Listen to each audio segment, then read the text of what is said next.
Une croix dressée, un corps crucifié, sur la terre des hommes, rude châtiment pour un innocent condamné pour avoir trop aimé. Ah, donnez-moi mille voix, donnez-moi mille voix pour crier toute la vérité. Car sur la croix, le Sauveur, le don de l'Éternel, mourait pour nous ouvrir le ciel.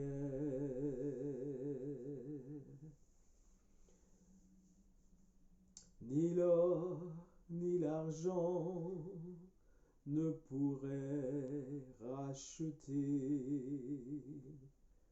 une goutte de sang. Bonjour, bonjour à tous. Bonsoir à tous. Comment allez-vous? Avez-vous toujours la foi en Jésus-Christ? Est-ce que votre foi vacille en fonction des événements qui se passent dans votre vie et dans le monde? Ou est-ce que votre foi demeure intacte, quoi qu'il puisse se passer? Que Dieu vous bénisse, que Dieu nous bénisse, que Dieu nous fortifie, que Dieu nous encourage. Voilà, je viens faire cette nouvelle vidéo par rapport à un message que j'ai reçu ce mardi. C'était mardi, oui, c'était ce mardi. Donc là, nous sommes le 24 avril 2024. Donc c'était le mardi 23. J'ai reçu le message suivant. J'ai vu un homme qui m'a dit, dites, reviens Jésus. Dites, reviens Seigneur Jésus. Dites, reviens Jésus. C'est la parole que j'ai reçue. C'est cette parole que cet homme m'a donnée. Et quand je me suis réveillé, eh bien, j'ai déclaré cela. J'ai dit, Seigneur Jésus, reviens, reviens Jésus, reviens Seigneur Jésus. Et dans mon esprit, quand je disais cela, j'ai eu d'autres messages avec la conviction que Jésus revient bientôt. Il revient très bientôt. Dites, reviens Seigneur, reviens Jésus. Dites, reviens Jésus. Alors, quand je me suis réveillé et que je me suis mis à dire moi-même, Seigneur Jésus, reviens, il y a un passage de la parole de Dieu qui est venu à mon esprit. Et ce passage, je vais vous le lire, c'est dans le livre de l'Apocalypse, au chapitre 22. Alors, je lis, c'est le verset 17. Mais je lis déjà au verset 6 du chapitre 22, chapitre 22. Il me dit, ces paroles sont certaines et véritables, et le Seigneur, le Dieu des esprits des prophètes, a envoyé son ange pour montrer à ses serviteurs les choses qui doivent arriver bientôt. Et voici, je viens bientôt. Donc, quand l'apôtre Jean a eu toute la révélation du livre de l'Apocalypse, pour clôturer le livre, il lui est dit, voilà, ces paroles, tout ce que tu as vu, toutes les révélations, toutes les visions qui t'ont été données, qui t'ont montré les choses qui doivent arriver bientôt, elles sont véritables, elles sont certaines, et le Seigneur Jésus revient bientôt. Mais naturellement, comme vous le savez, Le livre de l'Apocalypse a été écrit en l'an 95 à peu près de notre ère, dans les 100 premières années qui ont suivi la venue de Jésus, de sa naissance sur la terre en tant qu'homme. Et nous sommes en 2024. Vous savez que Dieu dit que, et ça on le trouve notamment dans la seconde épître de Pierre, 2 Pierre, chapitre 2, il est dit que devant Dieu, un jour est comme 1000 ans, et 1000 ans sont comme un jour. Et que Dieu ne tarde pas dans l'accomplissement de la promesse, mais il use de patience et de compassion envers tous, ne voulant pas que les hommes périssent, que les hommes meurent. Donc il use de compassion, de patience, pour donner la possibilité au plus grand nombre d'être sauvés. Un jour est comme 1000 ans, et 1000 ans sont comme un jour. Dans la réalité, devant Dieu, pour nous les hommes, ça fait très longtemps, c'est vrai. Ça fait très longtemps qu'on entend parler du retour de Jésus qui revient. Plusieurs personnes ont des révélations, ils ont eu des visions, ils ont eu des rêves, Dieu leur a parlé. Et on entend ça depuis des années et des années, au point même que depuis à l'époque des apôtres, et quand, notamment à la seconde épître de Pierre, quand Pierre, le Saint-Esprit utilise Pierre pour écrire les épîtres de Pierre, les gens disaient déjà, mais depuis que le monde existe, on entend dire ça. À l'époque déjà des apôtres, ça se disait.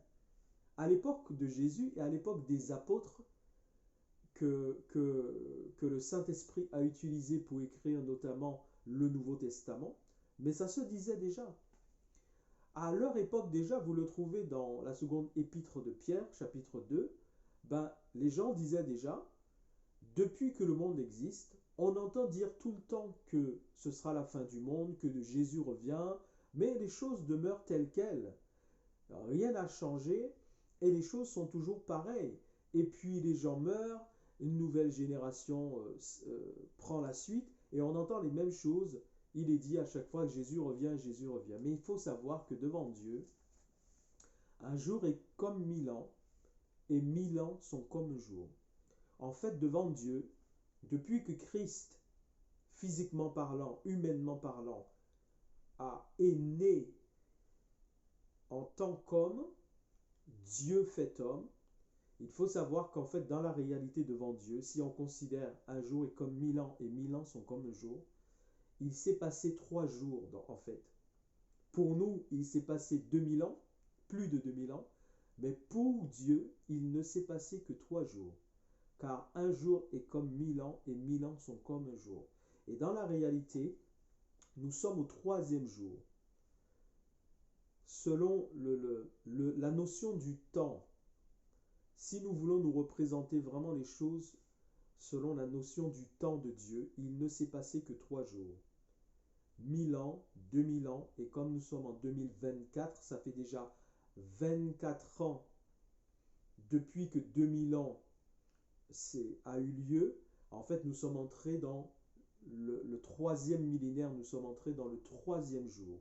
Donc en fait, les choses de Dieu ne sont pas, la notion que les hommes ont n'est pas la même que celle de Dieu. Et en fait, Dieu ne tarde pas, comme il est dit, mais il use de patience pour permettre au maximum de se repentir, de se tourner vers Dieu, de régler le problème du péché, car tous ont péché et sont privés de la gloire de Dieu, mais ils sont gratuitement justifiés par le moyen de la rédemption que nous recevons en Jésus-Christ. Ça, nous le trouvons notamment dans l'Épître aux Romains et le chapitre 3.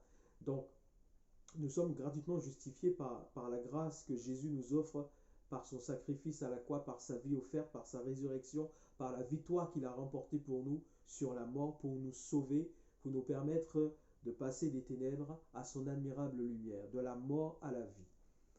Alors, quand Jean a eu toute la révélation, l'apôtre Jean a eu toute la révélation de l'Apocalypse, moi j'ai reçu ce message mardi, où un homme m'a dit, dites, reviens Jésus. Dites, reviens Seigneur Jésus. C'est ce message que j'ai reçu. Et il m'est venu à l'esprit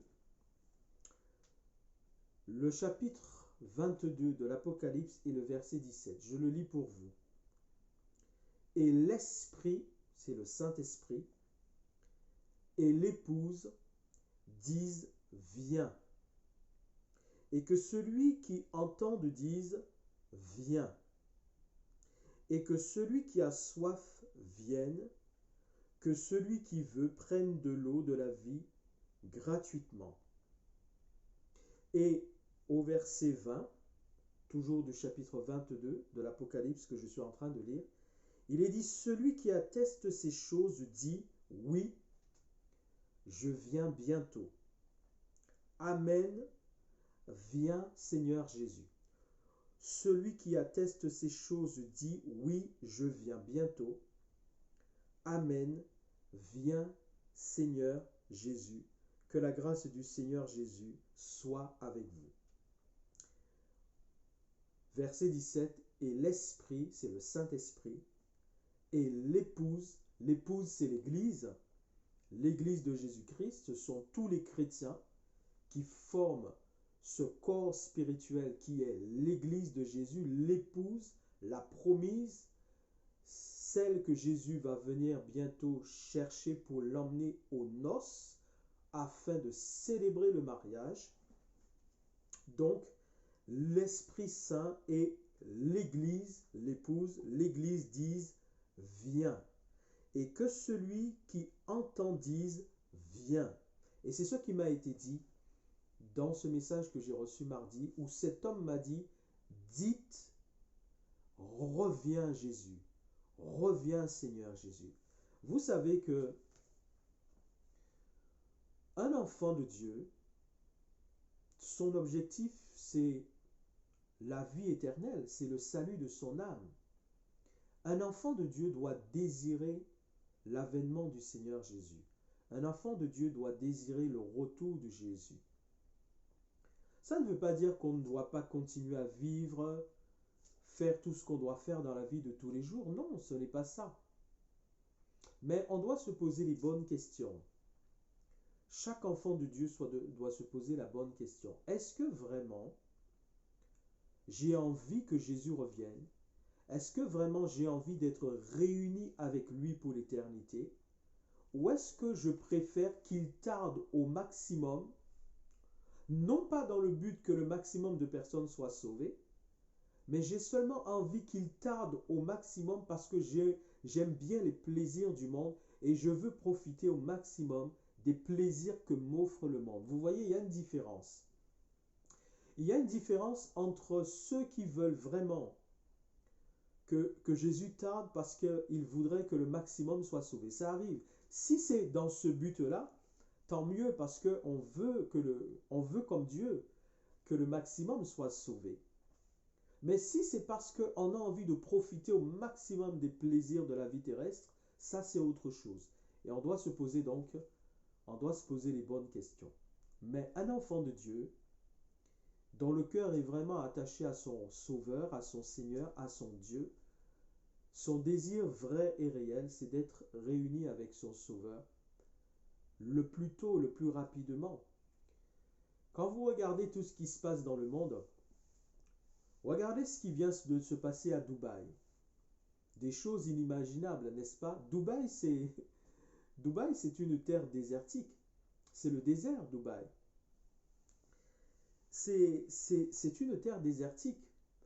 En 24 heures, c'est-à-dire en un jour, en 24 heures, il est tombé, écoutez bien, hein, en 24 heures, en un jour, à Dubaï, il est tombé l'équivalent de 2 ans de pluie. À certains endroits, il est tombé en seulement 24 heures, dans une terre désertique, il est tombé l'équivalent de 2 ans de pluie. Et vous savez qu'il y a des gens qui ne croient pas dans la parole de Dieu, dans tout ce que Dieu nous révèle, qui s'est déjà passé sur la terre. Il y a des gens qui sont durs à croire. Il y a des gens, par exemple, qui ne croient pas dans, notamment le livre de la Genèse, le chapitre 7, lorsqu'il nous est parlé de Noé et du déluge de Noé. En seulement 24 heures, à Dubaï, qui est une terre désertique, il est tombé l'équivalent de 2 ans de pluie. Mais pourtant, les gens ne croient pas. Les gens ne croient pas quand Dieu nous dit que pendant 40 jours et 40 nuits, chapitre 7 du livre de la Genèse concernant le déluge au temps de Noé, pendant 40 jours et 40 nuits, sans arrêt, une pluie diluvienne est tombée sur la terre. Vous imaginez 40 jours, 40 nuits, la pluie ne s'est jamais arrêtée. Jamais. Et cela a fait que la terre a été recouverte d'eau à tout niveau.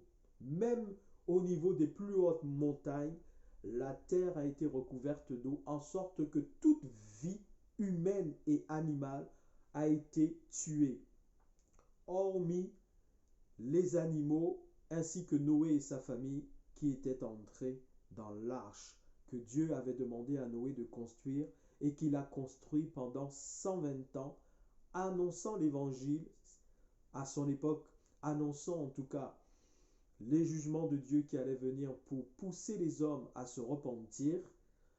Pendant 120 ans, il annonçait aux hommes que Dieu allait juger le monde, qu'il fallait qu'ils se repentent. Ils n'ont pas écouté. Quand le temps est arrivé, Dieu a donné l'ordre à Noé, à sa famille, après qu'il ait déjà fait entrer tous les animaux comme selon ce que Dieu lui avait demandé de faire. Dieu leur a demandé d'entrer dans l'arche. Dieu lui-même a fermé la porte de l'arche. Et pendant 40 jours et 40 nuits, sans arrêt, la pluie est tombée sans jamais s'arrêter. Et cela a recouvert toute la terre et a tué toute vie humaine et animale. Les gens sont durs à croire, alors que regardez à Dubaï, dans une terre désertique, en seulement 24 heures, il est tombé à certains endroits l'équivalent de 2 ans, de pluie. Et les gens ne veulent pas croire que pendant 40 jours et 40 nuits, une pluie qui ne s'est jamais arrêtée, une pluie diluvienne, a pu recouvrir toute la terre et tuer toute personne et tout animal qui n'était pas dans l'arche de Noé. Les gens sont durs à croire. Que Dieu ouvre l'intelligence de tout homme, de toute femme, de tout enfant sur cette terre. Oh, que l'Esprit Saint, l'Esprit de vérité, ouvre l'entendement des hommes pour leur faire comprendre qu'il y a un Dieu qui est le seul Dieu qui vit en lui-même, par lui-même, pour lui-même, de toute éternité au siècle des siècles. Et il est le seul créateur, il a tout créé. Et il a laissé sa parole aux hommes pour que les hommes connaissent la vérité et qu'ils puissent échapper au jugement à venir. Car la terre et les cieux de maintenant ne sont plus réservés pour le déluge comme au temps de Noé, mais la terre et les cieux de maintenant sont réservés pour le feu. Ce n'est plus le déluge, ce n'est plus les eaux qui vont détruire les vies, qui vont tuer les gens et les animaux, mais c'est le feu qui viendra maintenant sur la terre et les cieux de maintenant. Que Dieu aide chacun à recevoir son message d'amour. C'est un message d'amour en fait. C'est pour dire aux hommes, Dieu a tout fait, Jésus a tout fait, il en a payé le prix à la croix. Venez vous réfugier dans les bras de Jésus-Christ. Venez vous réfugier en Jésus-Christ pour ne pas avoir à subir ces choses qui vont arriver. Abandonnez tout ce que Dieu appelle le mal, le péché, les ténèbres, tout ce qui vous sépare, tout ce qui peut nous séparer de l'amour de Dieu lui-même, de sa personne, de sa sainteté. Abandonnons tout ça, c'est-à-dire c'est le péché dans toute sa globalité. Réfugions-nous en Jésus-Christ.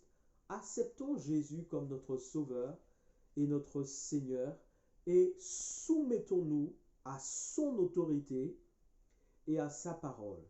Et alors nous n'aurons pas à craindre ce qui va arriver. Que l'Esprit Saint ouvre le cœur des hommes et leur permette de comprendre qu'il est de leur intérêt qu'ils cherchent la face de Dieu pour être gardés, protégés en Jésus-Christ de tout ce qui peut arriver, ainsi que, quelle que soit la manière dont la mort viendra les surprendre, en Christ, ils sont cachés et rien ne pourra les séparer de Dieu.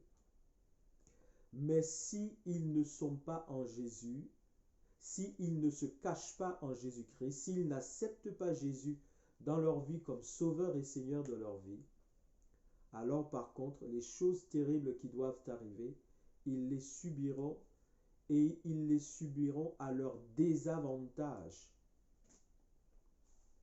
Regardez ce que dit la seconde épître de Pierre. Seconde épître de Pierre au chapitre 3. J'avais dit le chapitre 2 tout à l'heure, c'est le chapitre 3 de la seconde épître de Pierre.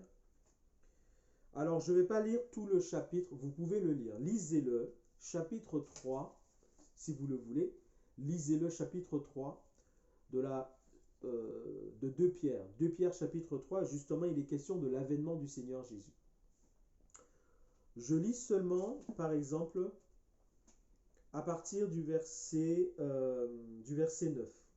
Justement, il est dit, le Seigneur ne tarde pas dans l'accomplissement de la promesse, comme quelques-uns le croient, mais il use de patience envers tous, ne voulant pas qu'aucun périsse, mais voulant que tous arrivent à la repentance.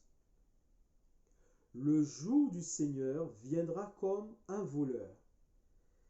En ce jour, les cieux passeront avec fracas, les éléments embrasés se dissoudront, et la terre avec les œuvres qu'elle renferme sera consumée. Car la terre et les cieux de maintenant sont réservés pour le feu et non plus pour l'eau. Puisque tout cela est en voie de dissolution, combien votre conduite et votre piété doivent être saines. Et regardez le verset 12. Je vous ai dit, j'ai reçu un message où un homme m'a dit, dites, reviens Jésus. Dites, reviens Seigneur Jésus. Regardez le verset 17 de 2 Pierre chapitre 3. Le verset 17 dit, alors je continue à lire juste au verset 12, je continue à lire, c'est le verset 12, pardon, ce n'est pas le verset 17, le verset 12. Il dit, attendez, attendez et hâtez l'avènement du jour de Dieu. Vous voyez ce qu'il dit?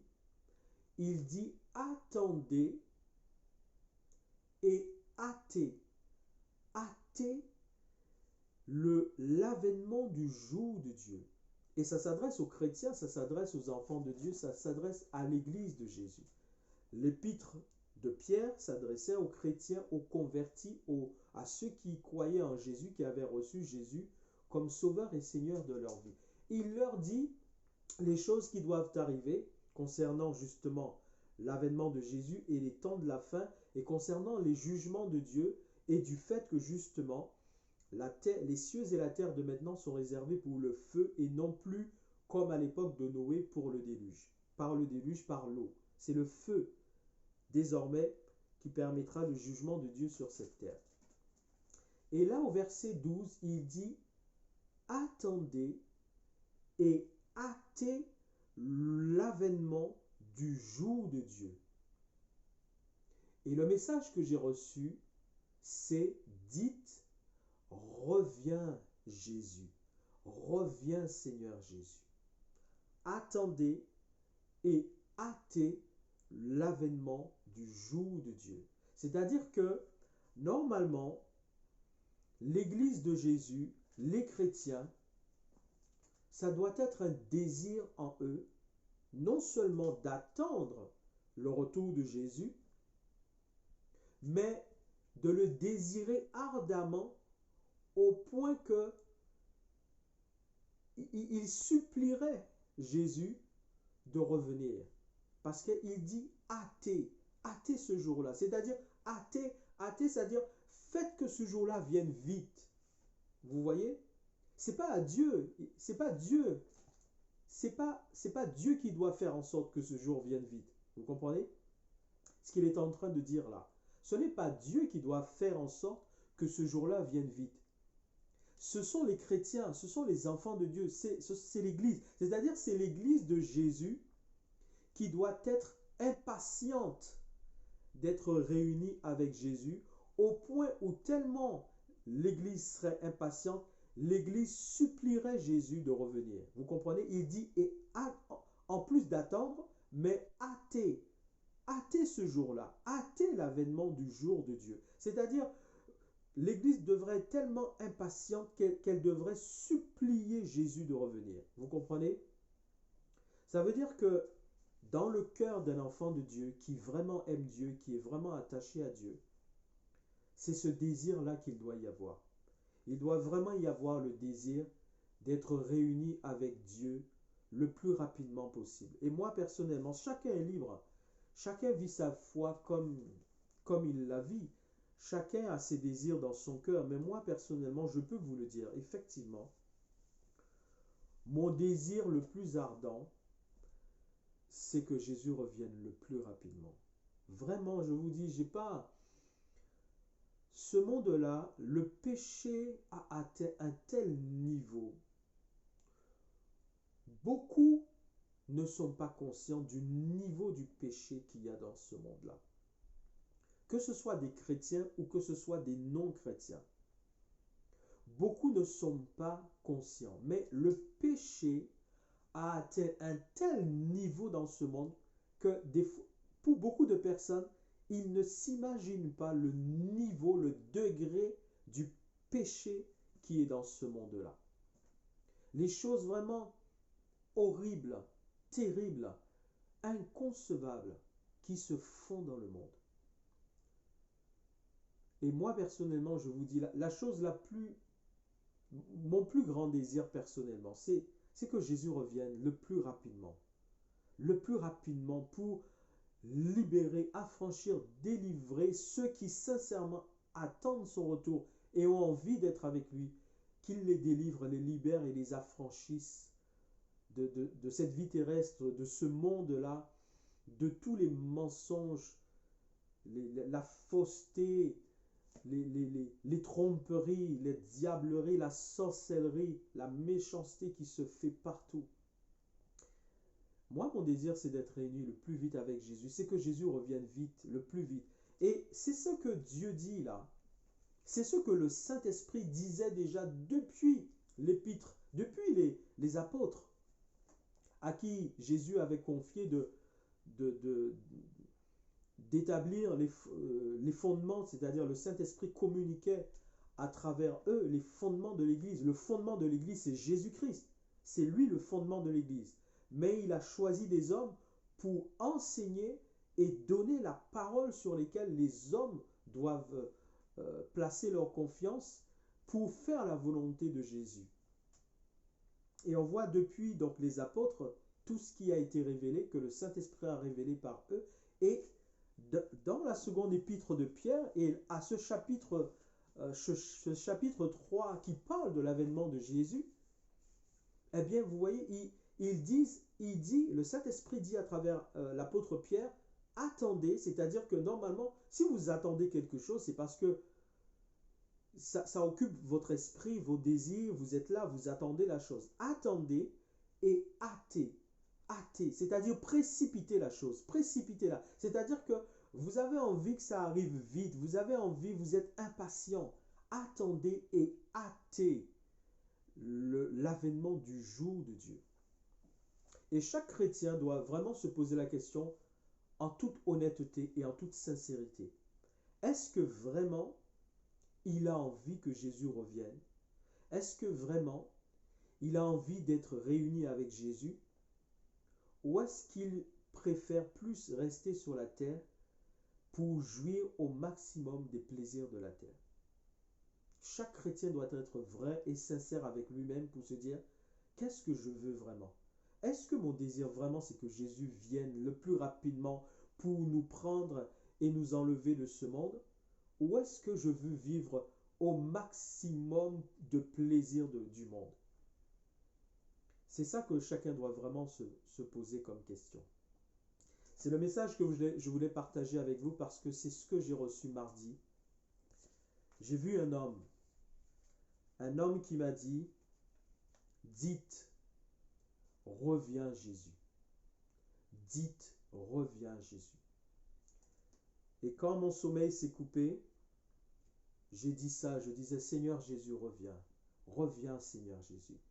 Et j'ai eu dans mon esprit d'autres messages et avec la conviction que Jésus disait qu'il revient bientôt, qu'il revient vraiment très bientôt. Attendez et hâtez l'avènement du jour de Dieu. Dites, Jésus revient. Dites, Jésus revient. L'esprit et l'épouse disent, viens. Et que celui qui entende dise, viens. Viens Seigneur Jésus. Et celui qui atteste ces choses, c'est-à-dire Dieu lui-même, il dit, oui, je viens bientôt. Oui, je viens bientôt. Viens Seigneur Jésus. À chaque enfant de Dieu de savoir, est-ce qu'il veut sincèrement que Jésus revienne? Ou est-ce qu'il a envie de rester le plus longtemps ici pour vivre les plaisirs du monde? Que chacun se pose la question avec lui-même et cherche vraiment ce qui lui plaît vraiment. Être réuni avec Jésus ou rester s'amuser sur la terre. Que Dieu vous bénisse, que Dieu nous bénisse ensemble tous.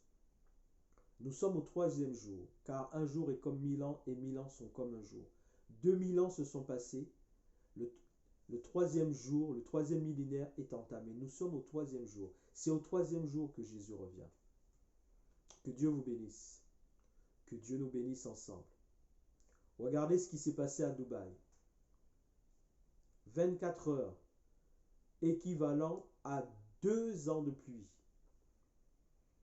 Et les gens ne veulent pas croire que pendant 40 jours et 40 nuits, sans arrêt, la pluie qui est tombée sur la terre a tué tout ce qui n'était pas dans l'arche de Noé. Ils ne veulent pas croire. Mais qu'ils croient ou qu'ils ne croient pas, ça va arriver. Les cieux et la terre de maintenant sont réservés pour le feu. Alors, enfants de Dieu, choisissons le sentier étroit qui conduit à la vie éternelle. Et vous qui n'êtes pas encore enfants de Dieu, qui ne croyez pas que tout cela est vrai, qui ne pensez pas que vous êtes pire qu'un autre et vous ne comprenez pas pourquoi vous ne seriez pas sauvés. Il s'est passé quelque chose dans le jardin d'Éden, là où Dieu avait placé le premier homme et la première femme. Et à cause de ça, toutes les personnes qui naissent sur cette terre, toutes les personnes humaines qui naissent sur cette terre, héritent d'une maladie spirituelle qui s'appelle le péché. C'est pour ça que tous ont péché et sont privés de la gloire de Dieu. Mais heureusement que Jésus-Christ est venu et qu'il a payé le prix pour racheter pour Dieu le Père des hommes, des femmes, des enfants de tout peuple, de toute langue et de toute nation. Et depuis qu'il est venu, il a dit, allez, faites de toutes les nations des disciples, les baptisant au nom du Père, du Fils et du Saint-Esprit, et enseignez-leur à observer tout ce que je vous ai prescrit. Et voici, je suis avec vous tous les jours jusqu'à la fin du monde. Évangile de Matthieu, chapitre 28. Puisse le Saint-Esprit convaincre le maximum. Parce que même si nous annonçons l'Évangile, nous ne pouvons pas convaincre les gens. Mais le Saint-Esprit, c'est celui qui est venu pour convaincre de péché, de justice et de jugement. Puisse l'Esprit Saint convaincre le maximum, afin que le maximum puisse se tourner vers Dieu et désirer ardemment le retour de Jésus-Christ et pouvoir chacun dans leur prière, dans leur intimité avec Dieu, lui dire, Seigneur Jésus, reviens, reviens s'il te plaît, Viens nous chercher, ne nous laisse pas là. Viens, ça fait longtemps qu'on entend dire que tu viens. On sait que tu uses de patience envers tous, mais reviens s'il te plaît. Viens et prends-nous avec toi. Emmène-nous avec toi dans ton royaume de gloire pour l'éternité. Que Dieu vous bénisse, que Dieu nous bénisse ensemble. À bientôt pour un prochain message.